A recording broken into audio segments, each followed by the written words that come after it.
মহারানী আজকে তো আপনার জন্য কোনো খাবার সংগ্রহ করতে পারেনি। কি বলেছিস? কোনো খাবার পাসনি আমার জন্য? আমি কিচ্ছু শুনতে চাই না, আমার খাবার লাগবেই। আচ্ছা সিংহী রানী, তাহলে আমি বনে গিয়ে খুঁজে দেখি কোনো খাবার পাই কিনা। আচ্ছা, তাড়াতাড়ি যা বেটা শিয়াল, আমার অনেক খিদে পেয়েছে, আমি এক্ষুনি কিছু খাবো। কোনো খাবার না আনতে পারলে আজকে আমি তোকেই গিলে খাবো রে, গিলে খাবো। যা যা তাড়াতাড়ি যা, গিয়ে খাবার নিয়ে আয়। আচ্ছা আচ্ছা মহারানী, আমি এখনই যাচ্ছি, গিয়ে আপনার জন্য তাজা খাবার নিয়ে আসছি। আরে কি কপাল আমার আজকে, একটা হরিণ দেখি তাড়াতাড়ি ধরতে পারি কিনা। আজকে মহারানীকে দেব আর আমিও কিছু খাবো। হা হা হা।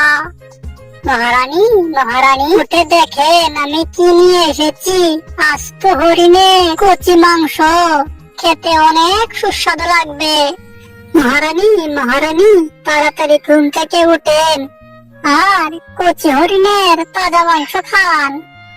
আহা, শিয়াল তুই তো আজকে অনেক ভালো একটা কাজ করেছিস। মহারানী আমি না কচি হরিণের কচি মাংস এনেছি। আচ্ছা আচ্ছা, এর জন্য তোকে আজকের মতো ছেড়ে দিলাম। যা, গিয়ে বিশ্রাম কর, আর আমি মাংস খেয়ে নেই তাড়াতাড়ি।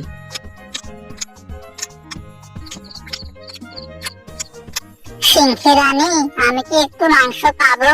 আমারও অনেক খিদে পেয়েছে। কি রে, এক কথা তোকে কয়বার বলবো? কাল ভালো খাবার নিয়ে আসিস, তারপরে তোকে কিছু খাবার দেব। তখন রানী সিংহী রানী দেখো আজ তোমার জন্য কি এনেছি, একেবারে তাজা টসটসে টসটসে মুরগা। হ্যাঁ রে শিয়াল, মুরগাটা দেখে তো আমার অনেক লোভ লাগছে রে। এটা খেতে তো অনেক মজা হবে রে, অনেক মজা হবে। হ্যাঁ সিংহী রানী, আমি অনেক কষ্টে জঙ্গল থেকে এই মুরগাটাকে ধরেছি। তাই তো দেখে বোঝা যাচ্ছে রে শিয়াল, এটা তো অনেক মজা হবে রে। এখন আর কথা বলিস না, আমি আগে খেয়ে নেই। পণ্ডিত তুই এখানে বসে বসে কান্না করছিস কেন?